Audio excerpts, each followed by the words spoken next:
Many inmates and correctional staff don't realize that PREA gives inmates the right to connect with advocates from outside the prison to address sexual violence. Under PREA, inmates can talk to outside advocates either over the phone, or advocates can come into the facility and have professional visits with inmates. Sometimes when people call the hotline, they can get patched directly through to talk with an advocate then and there. When I was given the number for an advocate, I didn't know what to do. For 2 days, I think I sat on the number and didn't know what to do. And so if somebody wants to have a face-to-face meeting, they can have an advocate come in and have that private conversation. The girlfriend I was with at the time, I had her call this number, and an advocate actually came in and spoke with me. So we provide a lot of face-to-face meetings for folks. We can come in multiple times and continue to work with people around any sort of concerns that they might have. And she was definitely one that saved my life. I mean, it was like a sense of relief, and you know, she was there like 2-3 times a week to see me, and I was actually, you know, I filed the grievance. She helped me with the grievance process. For me, the first thing I always do with a survivor is listen, and that is the first way to build trust. They know that you're not there to judge them, you're there to listen and help them find other resources, and then also connect better with the correctional staff. Sometimes people are interested in getting health care or even evidence collection, and so we oftentimes will accompany people to hospitals for that medical forensic exam. We're not therapists, we're not we're not attorneys, we're not coming in to give legal advice or medical care. We're purely there for the well-being of that inmate and to try to help them cope and deal with the effects of being sexually assaulted. Well, they ended up shipping the inmate out of there, and they all apologized to me. I got my job back, and so. It can be confusing because there are 2 numbers to call. One is the PREA hotline, where you can record abuse that can trigger an investigation. When you call the PREA hotline, that hotline is to report any incidents that have happened around sexual violence in a facility. And when you call that hotline, it can trigger an investigation into those incidents.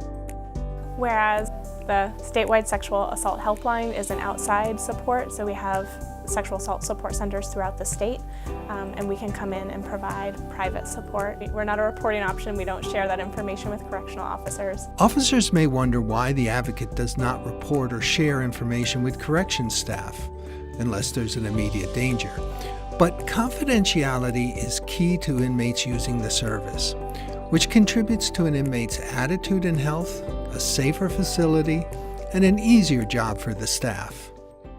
And we know and we get and we respect that corrections officers have a really, really hard job. And we know that jail staff, corrections officers, mental health staff, they want facilities to be safe and they care about inmates. And so partnering with advocates is another way that they can help support the safety in their facilities. You know, studies have shown that when inmates talk with an advocate, they're more likely to explore their full array of reporting options, and that they are then likely to report to PREA, and that can also increase the overall safety of a facility. Inmates who receive counseling for sexual assault crimes, if they don't receive that counseling, are more likely to come back to a facility and a higher recidivism rate. A lot of the programs and services that we have are aimed at reducing recidivism. We don't want people to come back. We don't want to see the same people that we've seen before. We don't want them coming back for the same crime or, so in order for them to be successful, we really want to address the mental health issues first, because that's usually the root of where all these issues derive from. What I love most about my role is that I sort of get to be that middle person between the correctional officers and the survivors. A lot of survivors have a stigma against law enforcement. They are there, somebody did arrest them, they were put through the system, so whether it be good or bad, and they don't have a history of being able to communicate well or effectively with law enforcement, that's where the advocate role comes in, and we're really able to listen to the survivor as well as understand the law enforcement side of it and kind of be that middle ground for them. It's not just that we're there for the inmates, we're also helpful for the facilities. It results in more calm inmates because their emotional needs are being met. It results in better investigations because if an inmate feels supported, they're more likely to continue with that reporting process and to be coming forward with information when they feel supported and heard and validated. An advocate's role is to support the inmate in coming to his or her own decision on how to deal with what's happened to them, either in the facility or before incarceration. Many correctional officers, when we come in and talk about the services that we provide, they have this notion that if someone is requesting an advocate, that there's some sort of safety issue in the facility, which is not necessarily the case, because inmates might also be asking for support around experiences that happened in their own childhoods, or they might be secondarily impacted by sexual violence that a loved one has experienced. One of the aspects of the advocate's role is going over coping skills. And I mean, we do trainings on that, we do webinars, all kinds of different things to be able to help them understand, help them learn what works for them for coping. Officers knowing what's out there for resources and being able to give that information to inmates is very helpful, so that way they can help the inmates, and they also know what's out there for themselves to maybe help themselves with any type of trauma they've been through. Corrections officers aren't exempt from having to deal with trauma. I always try and let correctional officers know as well that they are welcome to call the statewide sexual assault helpline as professionals. They see a lot and experience a lot in their daily jobs, and so if they want to call and process anything that they have witnessed, they're more than welcome to debrief with us, and they do not have to